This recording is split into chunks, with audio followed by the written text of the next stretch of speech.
everybody. Welcome to the Newburyport Literary Festival. I'm so glad that you're here. I'm sorry about the weather. As a local, it's not always like this. This is the first literary festival I can remember where it's rained. But it is New England, so you get what you pay for. I'm sure that you're all as excited as I am to be here this morning to welcome Wally Lamb to the stage and to listen to him. I still remember how I felt 20 plus years ago when my best friend pressed into my hand She's Come Undone and said, "You have to read this book." And I listened to her because she's got great taste, not just in friends, but in books. I'm so glad that I listened to her. I still remember where I sat, how the light was shining, and how that book made me feel as I read it. I'm sure you can all relate to that. This is what great storytellers and great literature do for us. They connect us to a time and a place. And Wally Lamb is obviously a great storyteller. As such, I am honored to introduce him to you today. Excuse me.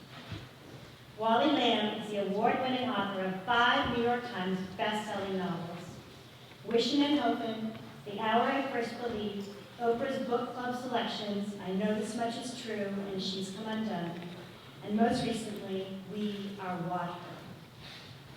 An intricate, multi-voiced account of a New England family coming to terms with the past and one another during the first years of the Obama presidency. Lamb also edited Couldn't Keep It to Myself and I'll Fly Away, 2 volumes of essays from students in his writing workshop at York Correctional Institution, a women's prison in Connecticut, where he's been a volunteer facilitator for the past 15 years. Ladies and gentlemen, please join me in giving a warm welcome to Wally Lamb.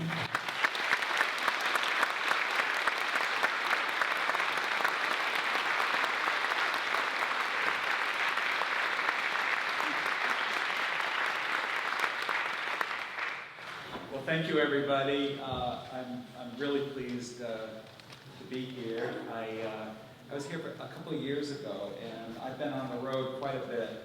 And sometimes the events and the audience is kind of blurred, but I remember very fondly the fun and kind of crazy audience that came to my event a couple of years ago here in Newburyport.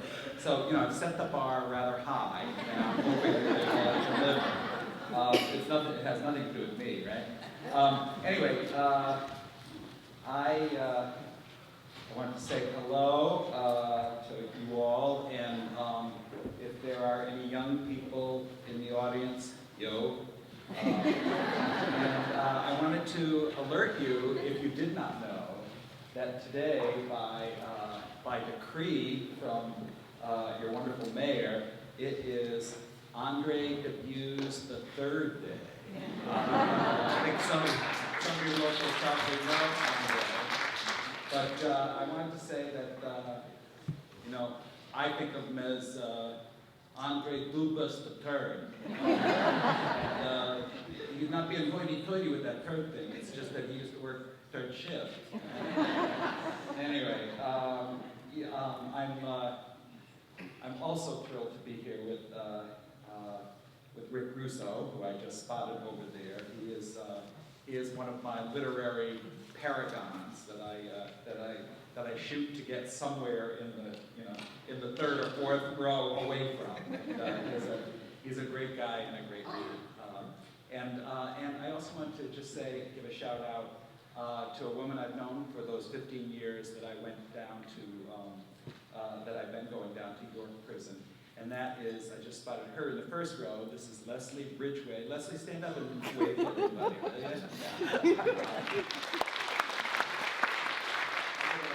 I get a lot of credit for going down once every couple of weeks and working with the incarcerated women there.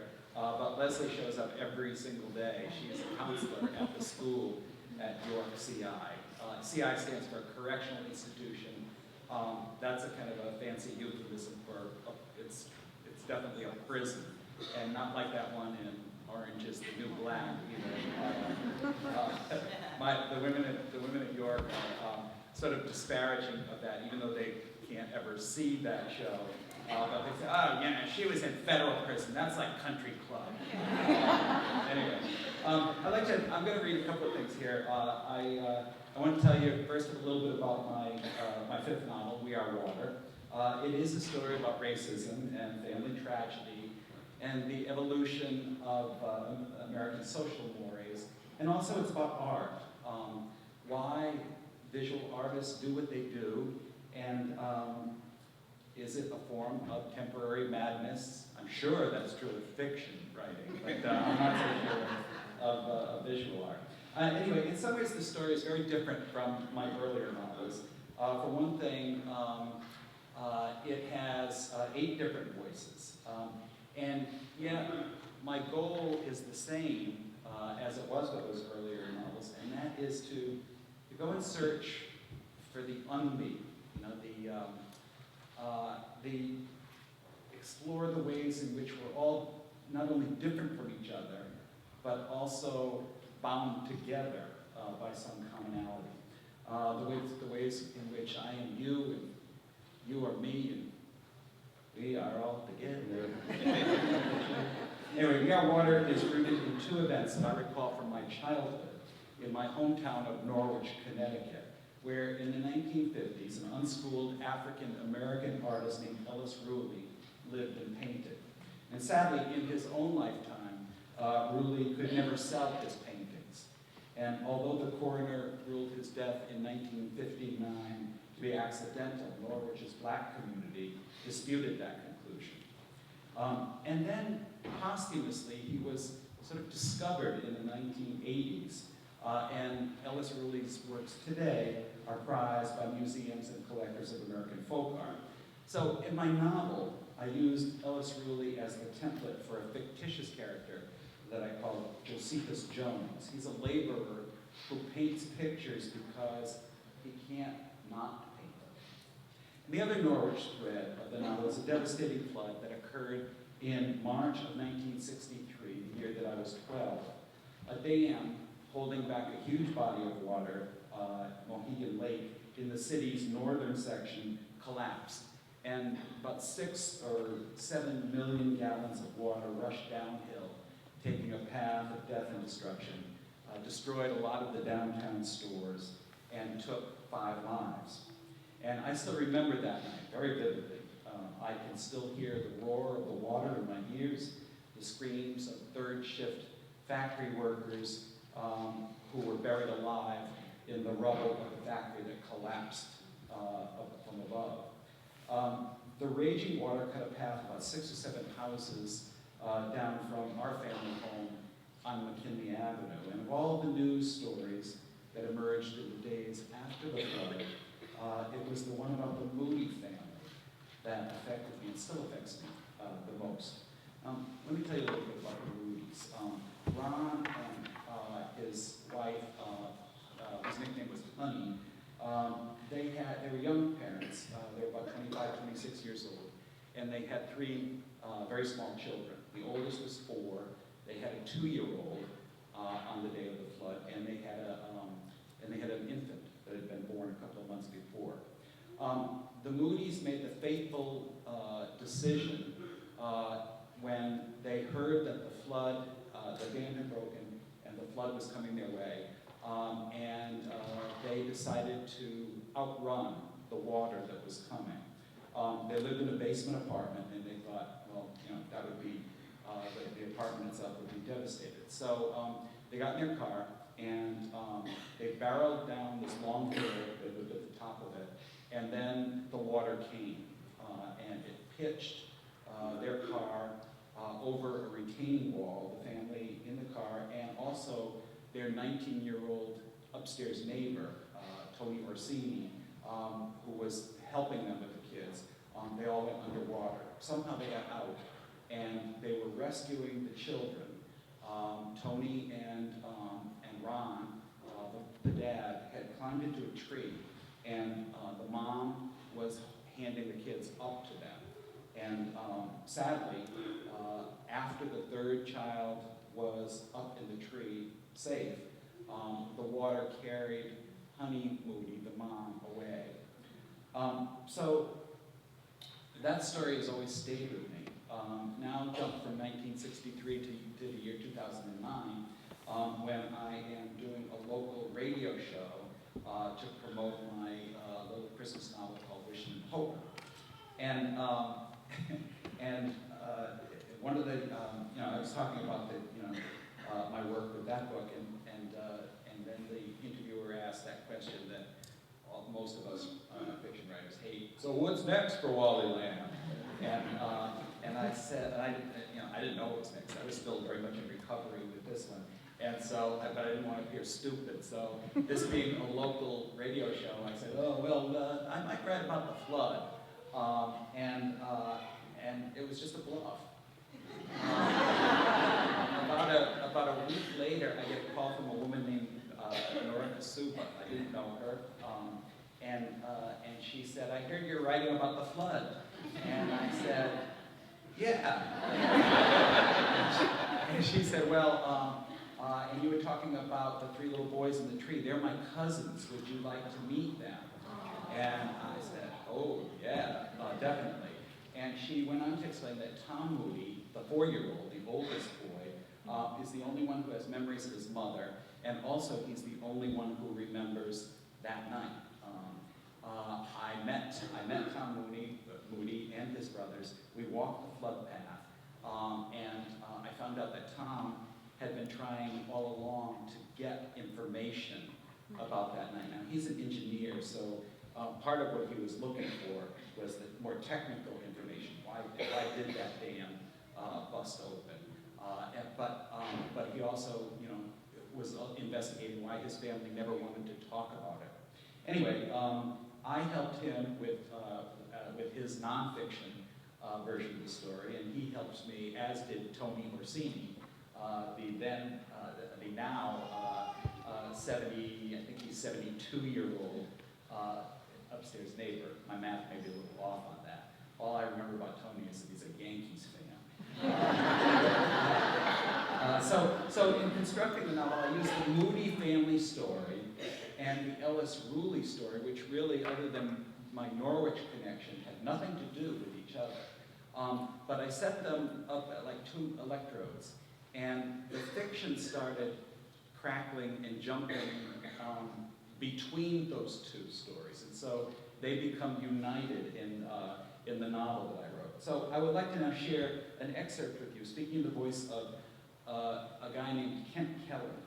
He's not a main character in the story, but he narrates one of the plot's major events, and his actions, both good and bad, become central to the life of one of the book's major characters. In this situation, Kent is he's sent to his uncle's house. His father has left their house. His mother, he's become a teenager, a unruly kid, getting in trouble a lot in school and out of school. And so his mother sends him to be straightened out by her brother, his uncle. There is a 4-year-old girl in this excerpt. Her name is Annie O'Day, and as an adult, she becomes one of the 2 central characters of We Are Water. So this is Kent. Tuesday night, March 5th, 1963. I try not to think about that night, but sometimes I can't help it. A nightmare will take me back there, or something during the day will trigger the memory. The other morning, I got out of work, the van driving me back to the group home, past the public works guys. They were out early flushing hydrants. And bam, the sight and the sound of that gushing water brought me right back to my aunt and uncle's downstairs apartment on that March night, the worst night of my life. Aunt Sunny had just given the baby a bottle and gotten her to sleep. Finally, she said, and she walked out of Annie and Gracie's room. She'd been cranky all day, she said. She went over to the window and looked out at the rain. It had been coming down for 2 days straight. Walking home from school that afternoon, I'd gotten soaked to the skin. Uncle Chick and I were parked on the couch watching The Untouchables.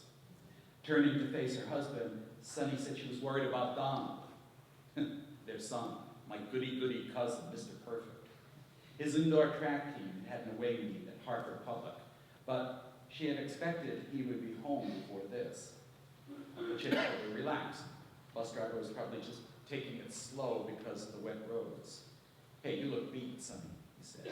Go to bed. I'll stay up and wait for her. She nodded, kissed him, bent down and gave me a peck on the cheek. Usually it was Uncle Chip who went to bed first, but Aunt Sunny and I were the night owls. Anyway, leaving the living room, she was stopped by a blast of Tommy gun fire.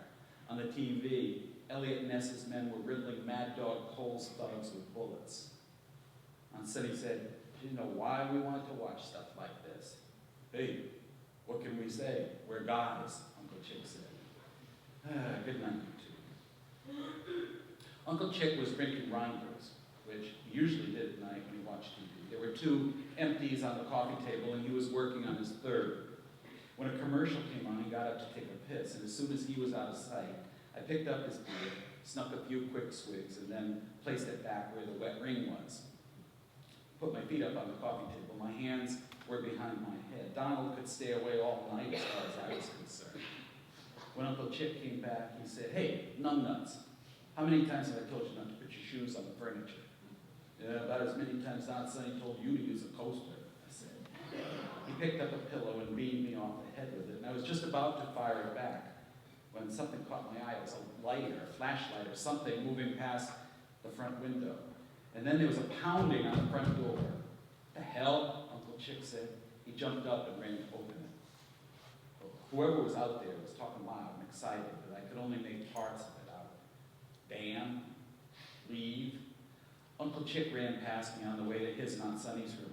Get in, he said. Wrap her up in a blanket and get her in the car. As I went to get into Annie and Gracie's bedroom, I heard Aunt Sunny's panicked voice. Is it Donald? Did something happen to Donald? When I picked her up, my little cousin started whimpering, still half asleep. It's okay, I said. It's okay, it's all right. Leaving her room, I almost collided with Uncle Chick, who was going in to get Gracie. What did I tell you, Ken? Come on, get her in the goddamn car. Okay, I said, Jesus.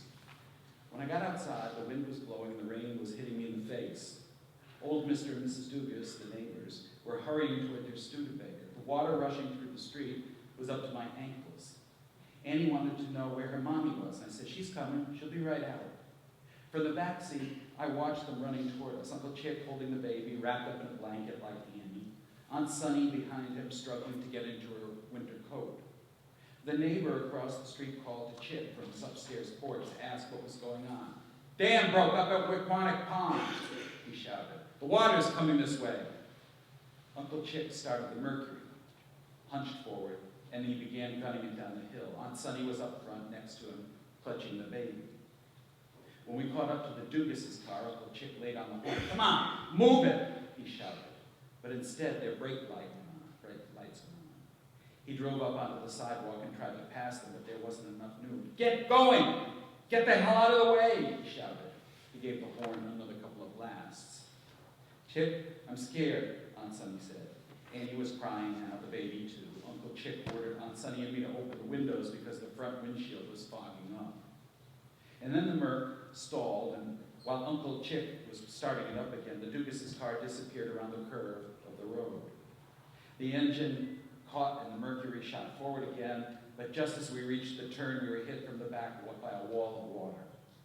The tires left the road, and the car started bobbing around, moving every which way instead of straight ahead, no matter which way Uncle Chick turned the wheel. When I looked out the window, some big gray thing whizzed past us. I saw a tree topple over. I remember feeling scared, but kind of excited too, like we were on some thrilling, out-of-control carnival ride. And then something smashed into the back of the car, sent Annie and me flying to the floor, and it propelled the Merc into a crazy spin.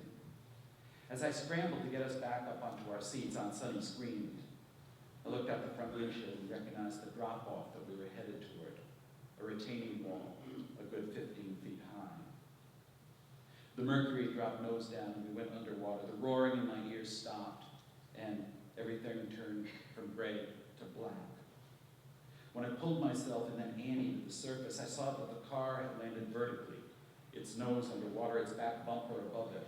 It had somehow come to a stop that way. I saw, too, that the station wagon's way back was about 2 feet above the water. Remembering that Uncle Chick's toolbox was back there, I lifted myself over the seat and then pulled Annie up, too. Holding her in one arm, I groped around in the cold black water, feeling among the spilled tools until my hand found my uncle's ball-peen hammer.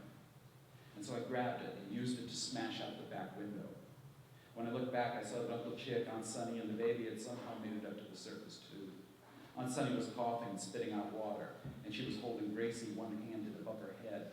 Uncle Chick was wild-eyed. As my eyes adjusted to the dark, I could see that the Merc's back bumper was leaning against some long low building. If I could climb up onto it, onto the bumper, without having the car move forward, the roof would be in reach. I'm going to climb up there, and then I'll pull you guys up, I called back. What? What did you say? Chick said. The roar of the water rushing past was deafening. I repeated what I'd said, shouting it this time. Climb up where? Uncle Chick shouted. Onto a roof.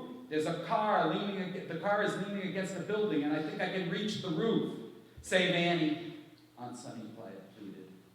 My hands were wet, shaky from the icy cold, but the pebbly roof shingles gave me some grip. And on the second try, I managed to hoist myself up and swing one leg over and onto the roof, and then the other leg. Leaning as far as I dared over the edge, I reached down and coaxed Annie up onto the bumper. Her little fingers curled around mine, and I pulled her up one-handed. I got her, I shouted. She's up here on the roof. Somehow, Uncle Chick managed to climb out of the back window and onto the bumper with the baby tucked under his arm. He handed her up to me, grabbed onto the edge of the roof, and then pulled himself up. Come on, Sonny, he shouted, turning back to his wife. Come on, climb out as best you can onto the bumper, and I'll take it from there. She tried once, twice. I can't do it, she screamed. She was panic-stricken. Yes, you can. I know you can. I figured her soaked winter coat was weighing her down. Aunt Sunny, I shouted, take your coat off. What? I can't hear you. I shouted it again as loud as I could, and she heard me that time because I could see her one trembling hand fiddle with the buttons while she held onto the back seat with the other. And then one-handed, she somehow struggled the coat off of her shoulders and pulled the sleeves from her arms. The coat fell away. Lighter now, she managed to get herself halfway out of the back window, but she was still halfway inside. Between her outstretched arm and Uncle Chick's, there was about 1.5 feet of space. Ken, I'm going further over the edge, Uncle Chick said. Hold on to my ankles, and when I say pull, I want you to pull with all your motherfucking might. I nodded. Annie, here, I said, turning to her. Hold your sister. She shook her head. She said she was only allowed to hold Grace when she was sitting on the couch. Well, come on, this is different, I yelled. I held the baby out to her, and she took her, bucking and crying, in her arms. I knelt behind Uncle Chick, and I grabbed onto his uncles. Okay, I said, but what if I didn't have the strength to do it? What if all three of us got pulled back into that water? A thought flashed in my mind. I wish Donald was here. We need Donald. Okay, I got hold of her, Uncle Chick shouted. Now pull! With my elbows and knees digging into the gritty shingles, I strained, and I pulled as hard as I could, managing to move myself backward, but only by a couple of inches. Pull! God damn it, pull! Uncle Chick screamed. I clenched my teeth, grunted, and gained another several inches. That's it. Come on, keep going. Pull! My arms felt like they would come out of the sockets, but when I pulled again, we gained about another 5 or 6 inches. Aunt Sunny's head came into view. We were doing it. We were helping her. Pull, Ken, pull! As I did, I felt the roof begin to give way under me. Uncle Chick's body slipped forward instead of backward, and Aunt Sunny's head disappeared again. The roof's caving in, I screamed. All right, let go then. Save the girls, Ken. Save my kids. On my hands and knees, I watched him slip over the side. The sound of the rushing water faded away. I must have gone deaf for a few seconds because when I looked over at Annie, she was screaming without any sound. Afraid that the roof would cave in altogether, I crawled over to her, hugging her body tight against mine. And that was when I remembered the baby. Where's Gracie? I said. My hearing had returned. She was slippery. She was sobbing.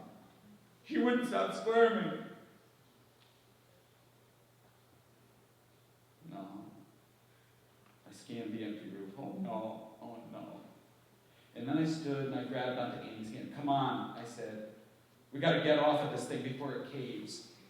Spotting a tree growing on the far side of the building, I led her across the roof toward it. I don't remember the particulars, how I got us both up into that tree, but I did.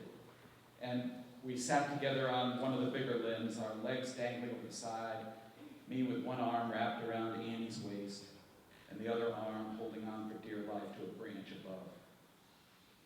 Poor Annie. She had long since lost the blanket I had wrapped her up in, and she was only wearing her cold, wet pajamas. She was shivering like crazy, and though I couldn't hear them, I could see that her teeth were chattering. The shiny black water raced beneath us, carrying ice and debris, carrying little Gracie to who knew where. What did she weigh? 10 pounds? 12? There was no way in hell she was going to survive. I unzipped my jacket, pulled Amy tight as I could against my side, and I zipped it back up again, figuring my body heat would warm her up a little. As best I could, I tried to hold in my own sobs so that she wouldn't feel that I was crying about Gracie. As we waited to be found, rescued, I realized that the rain finally stopped and that the moon had come out from behind the clouds. Now I saw exactly where we were and why the Mercury had stopped in that vertical position after it had pitched itself over the retaining wall and landed at the back of a Ford dealership on Franklin Avenue, wedged itself between the long garage we had climbed on top of and these two black oil tanks that sat there kitty-corner against each other in front of the car. To the right of the tree we were in was McPadden's funeral home, and across the street was Stanley's Market, where I bought sodas and smokes and stole candy bars. To the left were the grinder shop, the laundromat, the dry cleaners, where 2 days before I had picked up the long winter coat that Aunt Sunny had worn and later shed after it got waterlogged. Just a little ways down the street was the Shamrock Barber Shop, where Uncle Chick lived. I found myself wondering if that minor bird that they kept in the shop had survived the flood. Annie reached up and she tapped me on the shoulder. She said something I couldn't hear over the noise of the water. What? I said, say it louder. She wanted to know if the cops were going to make her go to jail because she dropped her sister. I thought long and hard. And then I said, you didn't drop her. I dropped her. You got that? She looked up at me confused. I had her in my jacket, but she slipped out when we were climbing into the tree. No, she didn't, she said. Yes, she did. And I don't want you telling anybody that she didn't, all right? We stared at each other for the next several seconds. All right, she said. You know, in my whole life, I think that might have been the most generous thing I ever did for anyone. I don't know. Maybe it was the only generous thing I ever did. Now, I'm going to jump, I'm going to read a little bit more from this chapter, but I'm going to jump forward a little bit and tell you what happened. At around, the kids are rescued from the tree, and at around midnight, Kent's goody-goody cousin Donald enters the hospital room. He tells Kent that his father, Kent's Uncle Chick, has been taken to the hospital and is in a state of shock. Kent tells Donald that his mother and baby sister have drowned in the flood. And then he pushes over in bed, and Donald gets in with him. Kent holds him as his cousin, clings to him, and sobs. In the wake of the tragedy, the funerals, and the need for life to go on despite what's happened, Uncle Chick starts drinking heavily, and Donald deals with his grief by not dealing with it, by making himself so busy at school with sports and extracurricular activities that he's mostly absent from this house of pain. Kent's mother drives to the O'Day's house to reclaim Kent and take him back home because her brother has had enough on his plate, she thinks, without having to worry about her son. But little Annie throws a tantrum when she hears that she's about to lose another member of her family. Chick tells his sister that Kent's not any trouble, that in fact, he's been a big help with Annie, and so Kent's mom drives home and Kent stays on. And so here's Kent's voice again.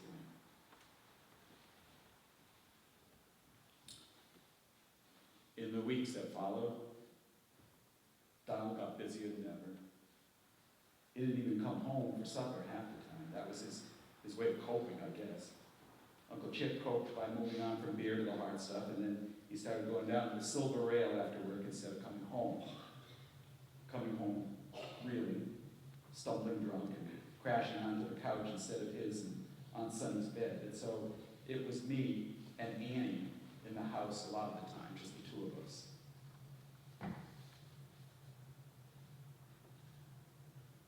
And that was when I started touching her in ways that I wasn't supposed to. I didn't really know why I was doing it.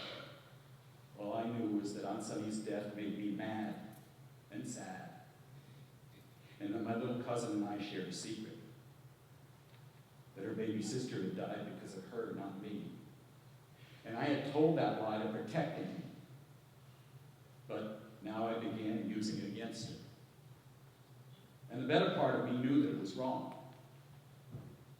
But the better part of me didn't seem to be in charge when the two of us were alone, which was plenty, which was most of the time. It was like my hands had a mind of their own. Thank you.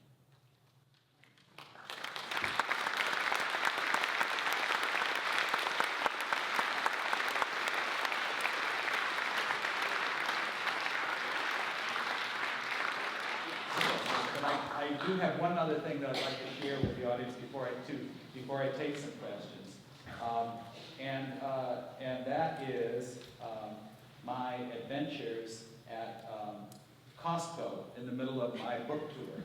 I just threw this little thing up on Facebook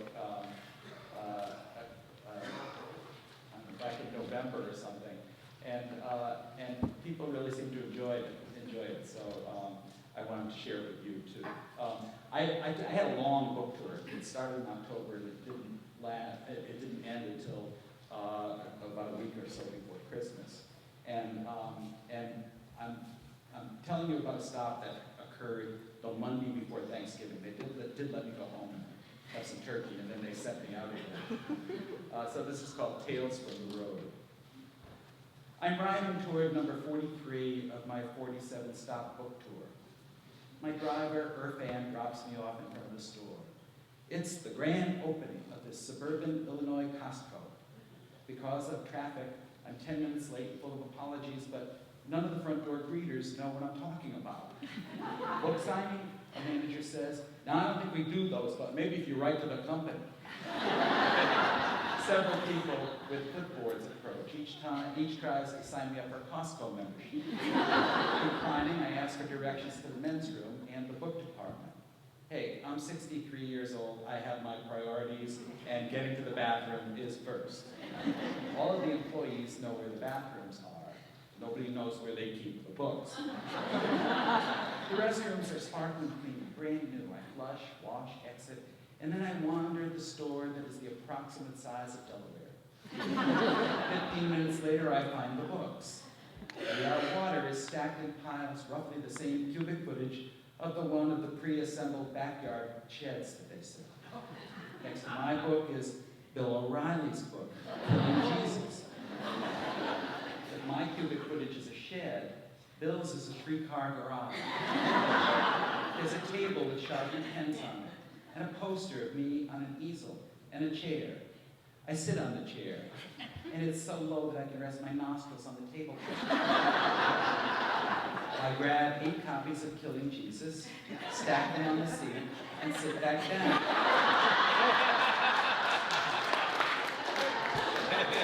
Much better. People stream by confused and wary as they stare at me. Have I sprouted a horn or a melon-sized goiter? Has a ferret climbed on top of my head? Well, think positive, I tell myself. You ran out of toothpaste. You can use the GPS on your phone, find the health and beauty department, and buy some before you leave. A young manager stops and he asks me if he can get me anything. Yeah, but some book enthusiasts, I think. But what I say is, Oh, some water, please? He says he'll be right back. Whoops. Excuse me, O'Reilly. I had a bean burrito for lunch. My wife thinks I should take that out. 20 minutes in, my first customer approaches the table. She's a little girl of about 6.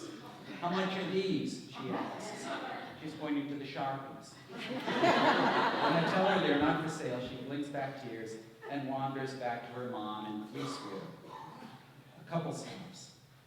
They look Middle Eastern. They may be Islamic. The wife is wearing a headscarf. The husband asks me what my book is about. Well, it's partly about a wife who leaves her husband for a woman, I say. The husband frowns, takes his wife by the arm, and rushes her away. I called after them, wait, it's about a flood, too. They round the snow tire aisle, never to be seen again. And then 2 women arrived, who had actually driven to the store to meet me and get their book signed. Wow, we thought there'd be a line, one of them says. Oh, no line. I sign, pose for pictures with them, we chat. They say they're looking forward to reading my book. I glance at my watch. I have about 2 hours more to go. Or would you like me to read you the first chapter? How about the first 5 or 6? One of the women seems interested, but the other says she has to go home and start thawing out her turkey for Thanksgiving. I mean, it is only Monday. Why have they broken into a run? A husband and wife have an argument right in front of my table. Here's the dialogue. Wife, can you wait 2 seconds? I just want to finish reading his book jacket. Husband, yeah, and I want those free meatballs they're giving away at the card up there. If they run out before we get there, you're going to go home and make me some goddamn meatballs. A nerdy-looking boy with glasses and a faux hawk, aged 12 or so, asked me if I wrote all those. He's pointing to the hundreds of copies of We Are Water. Every damn one of them. He tells me he hates reading. I tell him his haircut looks kind of stupid. And that they're giving away free meatballs. He says he hates meatballs. And free Game Boys at the far end of the store, I tell him. And he's off like a shot. Oh my God. Oh my God. Oh my God. You're like my favorite author of all times. An alternative-looking young woman says, this apparently has nothing to do with a book purchase. I do honor her request and sign her hand. For the last 20 minutes of my assigned time, I converse with a guy who says he's a police detective who always wanted to be a writer. You're living my dream, he says. I want to tell him that I ran out of clean underwear 2 days ago, and that I had to eat M&Ms out of a hotel vending machine for dinner the night before, and that he's living my dream, to be free to leave this damn Costco and go home. Well, I never do get my water. I find the toothpaste aisle, but I don't really think I need a 30-pack. Exiting, I'm asked by a half a dozen more people if I want to sign up for a Costco membership. I politely decline. Outside, it's snowing and freezing cold. I've forgotten my scarf inside, but I'm afraid I will never be able to find the book section again if I go back. Her fan drives up. I get in the car. So how was it? He asks. Oh, it was great, I say. They were giving away meatballs and Sharpies. Here, take one.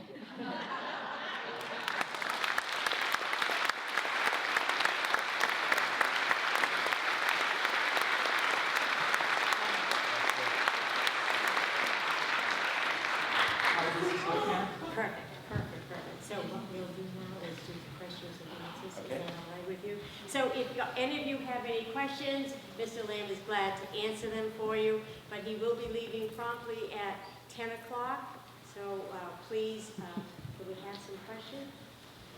And I used to teach high school, so if anybody needs a lab pass, just raise your hand. Why do you write from a woman's perspective so much in so many of your books? The question is, why do I write from a woman's perception so much in several of my novels? Because I can do it, I guess. Well, of course, the first one, the one that I'm most recognized for, is She's Come Undone, where I wrote in the point of view of Dolores Price, who starts at age 4 and becomes age 40 before the end of the novel. And for one thing, I grew up with sisters. I have 2 older sisters, who are still a little bit bossy. They were way back then. And then we had girl cousins who lived right next door. And the only other boy on McKinley Avenue was Vito Signorino, who used to throw rocks at me. Or snowballs in winter, or on one memorable occasion, a rock inside a snowball. And I came home that day with a bloody nose, and my mother said to me, "I don't want you playing with Vito anymore." I said, "But Mom, who wants to play with him? I just want to get away from him." So anyway, that sort of cast me as the observer, a lot of this sort of exotic female behavior. Maybe some of the guys in the audience who had older sisters may relate to this. But my sisters liked to play games of pretend, right? And it was always, they were in a pack. It was like the 4 horsewomen of the apocalypse. It was my sisters and my cousins right next door. And so they would play these stupid games of pretend. And they didn't want me to play with them, but every once in a while they would need like a bit player. And I remember distinctly that one of the games we played was called Kingy Boy. And my sisters had found some old net curtains up in the attic, and they had wrapped themselves around it, as did my cousins, and they were playing harem girls, right? And in this game, I had a bigger part. I was the titular Kingy Boy. So they wrapped a turban around my head, it was a terry cloth towel or something, and I had to sit cross-legged on the floor while they danced and undulated around me, saying, "Kingy Boy, Kingy Boy." And I'm thinking to myself, I'm like 6 or something, I'm thinking, this is so stupid. But then I got a little bit interested when my sister Gail, at the end of the game, she said, "Don't tell Mom we were playing this game." Now, in retrospect, I think they were probably lurching toward puberty or something. But anyway, I kept the secret. I didn't tell my mother, but I told Father Ziegler I was just about to, go and make my first confession. And so I'm like, "Bless me, Father, for I have sinned. It has been, no weeks since my last confession, and these are my sins. I told 3 lies. I called my sister Vita a stupid snot, and I played Kingy Boy." And Father goes, "Well, he's just behind that screen. It's like the shadow priest, right?" And he says, "Well, all right, for your penance, I want you to say 3 Our Fathers, 3 Hail Marys, and..." Wait a minute, you played what? So part of my answer to why I can write in a female voice has to do with, if you had a screwed up childhood like me, you would probably write in the opposite gender too. But also, part of it comes from my high school teaching years. And I used to teach writing before I became a writer. I didn't start writing seriously, writing fiction until I was about 30. And so when I did, I realized that I had been teaching it all wrong by just assigning writing. And I thought I was like this really cool teacher because I would come up with all these, kind of neat topics and put them on the board. My students could pick which topic they wanted of my topics, And then I realized, well, wait a minute, I never get assignments. And so I began to teach in a whole different way. And suddenly, when you invite people to write about what they need to write about, or what they want to write about, you are on the receiving end. And if they're teenagers, a lot about themselves. And so all of a sudden, these female voices were in my head. Now, I didn't, grab anybody's story and, turn that person into Dolores or anything, but it gave me a leg up into that, those female concerns. And also, I work in writers' groups. Yesterday, if you went to the event with Andre and Anne, they were both saying how they never share anything while it's in progress. Man, that's not how I work. I'm ready to share my stuff with anybody who is willing to listen, because I want to get the feedback. And if somebody's confused about something, or if somebody has a reaction that I didn't really expect, I'm not necessarily obedient if they say, oh, you have to, have that out. But I really want to, I want as many heads in my head when I'm writing as possible. Anyway, so that's my answer. Feedback, writers groups, lots of feedback from women in the writers groups, and that's it. Great. Thank you. Any other questions? So I write, and I tend to write very descriptively and almost memorize-ish, to get the whole texture and whatever. But reading your flood scene, which starts out very simply describing TV and things, but I was caught up in the suspense. I didn't have to hear how icy cold and how black the black was to really get caught into it. And I'm just wondering if you would speak to the difference of those kind of writing styles. And who do you mean? Rochelle. Rochelle says, she says, I'm a writer too. I tend to write very descriptively, but when I was reading the flood scene, and probably hearing it, I hope, I didn't seem to get caught. The description was there, but I didn't get caught up in it. Yeah, right. It's the pace of the movement and so forth. I guess probably I never thought about this before your question, but I think part of it was because I heard that rushing water in my head all those years ago, and that sort of helped me with the pace of the story. And the other thing is that that guy that I mentioned, the upstairs neighbor, Tony Orsini, of the three Moody boys and Tony, he was the only one. I mean, he was 19 when this happened, and so he had very vivid, traumatic memories. He was crying when he was telling me about this. So the details were sort of all laid out for me. And all I had to do was find the voice of this Kent kid, and so it was a combination of luck and revision, I guess. But thank you. That's it. We'll just have time for one more. Yes. How about writing in the voice of someone who's perpetrating? Did you talk to people, interview them? How is it find your way into that? Yeah. Your name is Pam. Pam is asking about how and why maybe I wrote in the voice of the perpetrator, and she's talking about Kent. In this novel, what he did is sort of a shadow over Annie's whole life, and you know a lot more about her life than his. But then I finally took the gag off of him and let him speak in the book. Excuse me. That comes, I think, probably more than anything else from working with the women at the prison. Because, and this statistically is true of incarcerated women, probably a lot of incarcerated men too, I think, but certainly it is for women across the spectrum, but in this prison as well, that the majority of women who find themselves convicted felons in prison have been molested sexually, usually incested by somebody in the house when they're children.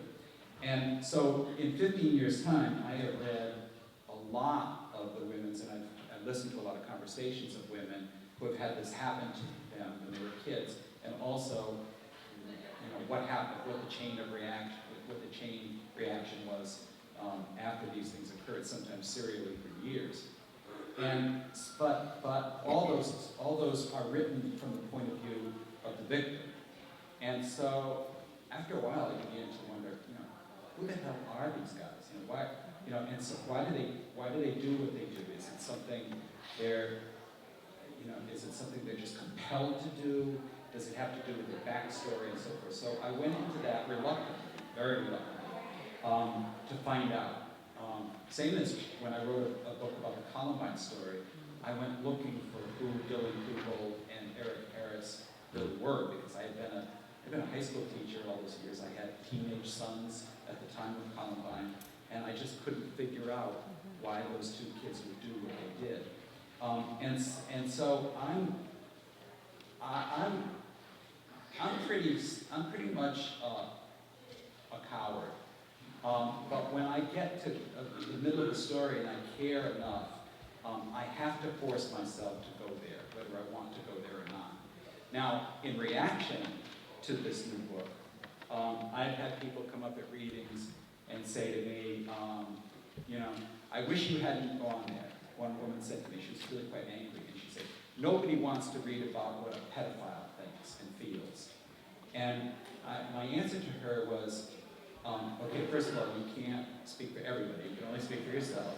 And secondly, with all due respect, I can't worry about how you're going to react, because I have to be true to those characters and that story and my impulses. I got in trouble after we'll talk about this more later on today at the panel, but I got in trouble after this wonderful double hit from the Oprah Book Club, because suddenly I had millions of readers, and I got stuck in the trap of writing for them rather than writing for the story.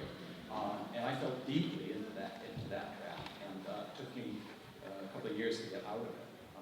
So it was one of those double-edged sword things about success. So I think this is it, right? I think this is